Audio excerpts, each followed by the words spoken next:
So I'm Neda, I'm here with Emily, and we're so honored and excited to be interviewing Dr. Cynthia Matossian, who needs no introduction, but she is really just such an inspiring woman in so many ways and has so much to offer in educating all of us about the business of ophthalmology and many other things. Thank you for that introduction, and I'm delighted to be here, and I can't wait to get your questions. Well, we're excited to ask them. Thank you. I think one of the first questions that I have is something that's probably on everyone's minds in the last decade, which is really what motivated the sale and the logistics of joining private equity? Emily, I'm so glad you asked that question. I actually do get that question quite often. It depends on where one is in his or her path within the profession of ophthalmology. For me, it was a very clear choice. I was towards the latter part of my professional career, but fortunately for me, the landscape had changed, and that's where we as ophthalmologists and business owners have to be very aware of what's happening in our businesses. What is the current hot areas? And selling to private equity was the way to go, so I did that. And then a few years later, I stopped seeing patients. How do you keep an eye on what's hot in ophthalmology? That takes a lot of time, Neda. It's not easy. You have to stay current with all the journals and stay in contact with colleagues. But another really fabulous way is to attend meetings, in-person meetings, and stay in touch with industry. Industry is a great partner. And together, we are always kind of figuring out what's the next step or two steps ahead.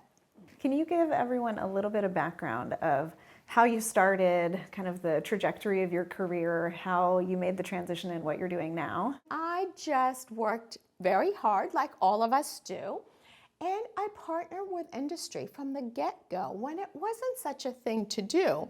I said, how can I do lectures? How can I present to my colleagues? How can I stay current? The question you asked me, Neda.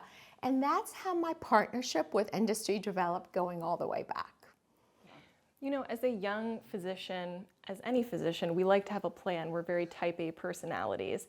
And when I look at the landscape of my career, I like to say, okay, I'm going to do this and I'm going to do this, and then I'll get to where I need to go. But when I talk to people that are later in their careers, they'll sort of say, well, you know, I met this one person and then they connected me with this other person and then I ended up here in this great opportunity. Can you give us an example of something like that, maybe with industry or, you know, with somebody that really helped you that you didn't expect? One, I think, feature is that you're right. We are type A personalities. We want a plan. Like when you go to the OR, you have a plan. You know what IOL you're going to use. But part of that is being nimble and hearing and feeling what's happening around you. Because sometimes the best laid plans may not be ideal. Maybe there's an even better opportunity out there that you're not even aware of. So it's being open to suggestions from colleagues you trust, from industry partners you trust, and hearing it out instead of immediately saying, no, I have other plans. Listen to it, and then figure out, does this make sense? What would happen if I went through path A versus path B? And then sometimes, you know, life has its funny ways of getting you somewhere where you weren't even planning on going. Like for me, I call this my season 2. I'm loving what I'm doing with industry and collaborating and consulting.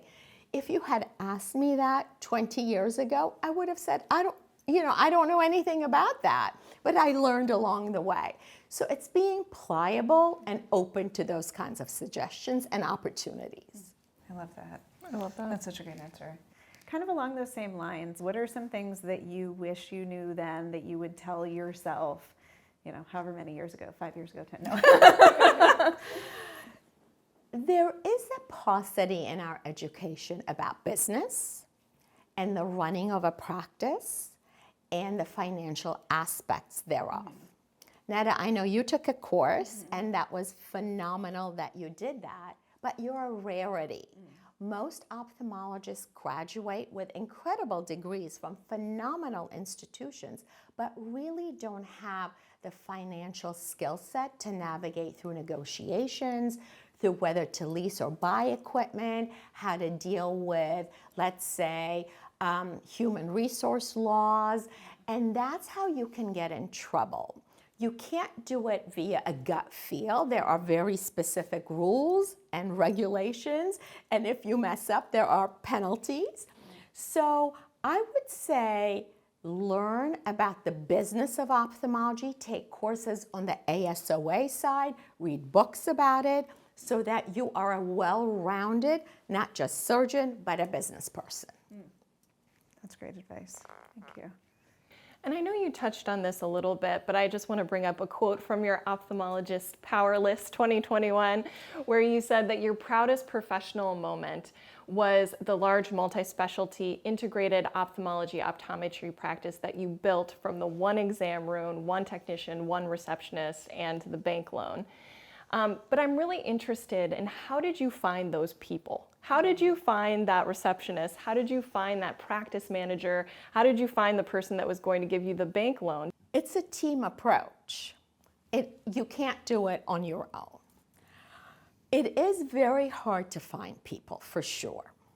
Once you find a person, often they were diamonds in the rough.